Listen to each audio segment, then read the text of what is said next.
Bonjour, heureuse de vous retrouver pour notre parcours Carême. Nous voici pour notre 5e rencontre.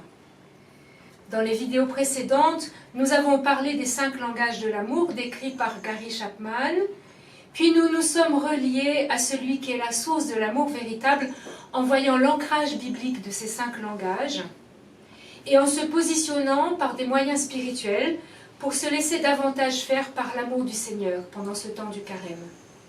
Si vous souhaitez revoir ces vidéos, vous pouvez trouver les liens en barre d'infos. Mais Dieu, source de l'amour véritable, nous convoque à aimer notre prochain. Souvenez-vous, dans la première vidéo, nous avons vu qu'un des intérêts de connaître les langages de l'amour était d'apprendre le langage de l'autre. Apprendre ce langage qui allait le rejoindre au mieux en vue de grandir dans la relation avec lui. Donc aujourd'hui, et dans la prochaine vidéo, nous allons davantage parler de cet autre enjeu du carême, la relation au prochain. Le prochain pouvant être un membre de ma famille, un ami, un collègue, un amoureux, un conjoint. Voilà l'autre, la relation à l'autre. Aujourd'hui, je vais aborder 2 points qui me semblent importants dans cette relation à l'autre. Il s'agit de l'acceptation de la différence et de la chasteté dans la relation. Tout d'abord, au cœur de nos relations, l'acceptation de la différence. Nous sommes des êtres de relation. J'ai envie de dire, nous nous en rendons bien compte en cette période de crise sanitaire. Mais le pilier fondamental de cette relation, c'est la différence, l'acceptation de la différence.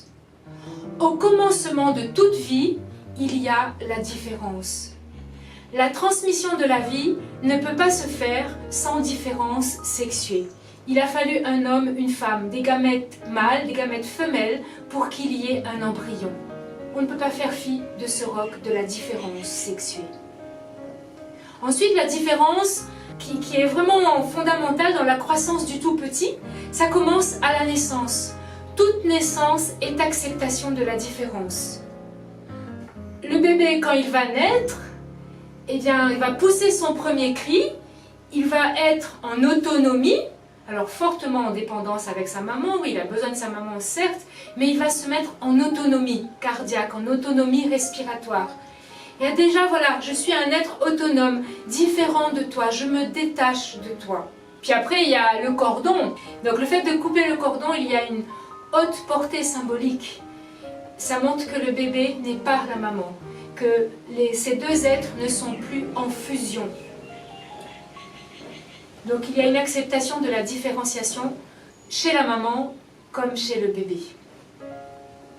Ensuite, l'enfant va grandir et il va apprendre l'ouverture aux autres. Ça passe souvent par la fratrie.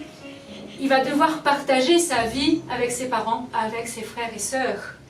Une maman qui disait à son premier enfant qui était jaloux de son petit frère « Mais tu comptes toujours autant pour moi, mon amour se multiplie et non se divise. » Donc l'acceptation de la différence, chacun étant aimé pour ce qu'il est. Bref, on ne peut pas faire l'impasse de la différence en matière de relation.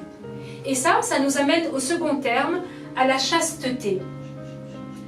La chasteté, c'est pas une histoire de ne pas avoir de relations sexuelles, hein. On est tout à fait sur un autre plan.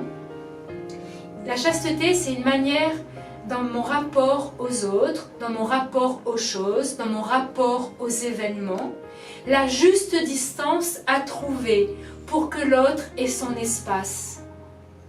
Pour que l'autre ne soit pas trop aimé, trop étouffé, ou que je ne sois pas trop loin, ou en distanciation ou en rupture. Apprendre la chasteté, c'est vraiment vital pour nos relations. La chasteté, c'est ce qui va permettre à l'autre d'avoir tout son espace de liberté pour être pleinement lui-même. Aimer quelqu'un, c'est le vouloir debout, c'est le vouloir grandi, c'est le vouloir heureux. C'est pas vouloir l'autre pour moi, mais c'est moi pour lui et pour qu'il soit heureux, qu'il soit pleinement lui-même. Et c'est une tâche qu'on n'aura jamais fini de faire. Il y a un perpétuel ajustement à faire aux autres, aux événements, aux choses. Dans l'apprentissage de la chasteté, il y a un théologien qui nous dit il faut consentir au manque, se dire qu'en relation, en amour, on est toujours trois. L'autre, le manque et moi. Il y a cet espace entre moi et l'autre qu'il me faut laisser pour que la relation puisse grandir. Me refuser à mettre la main sur l'autre, à mettre la main sur mes projets, sur les projets de l'autre, mais laisser cet espace où l'autre va grandir. Voilà, pour terminer, je vous invite à prendre du temps pour relire une relation heureuse d'aujourd'hui avec une personne de votre entourage et prenez le temps de rendre grâce pour cette relation. Et nommez aussi une relation difficile, confiez-la au Seigneur. Et dans la prochaine vidéo, je vous proposerai quelques points qui vous aideront à grandir dans cette relation difficile d'aujourd'hui. À bientôt.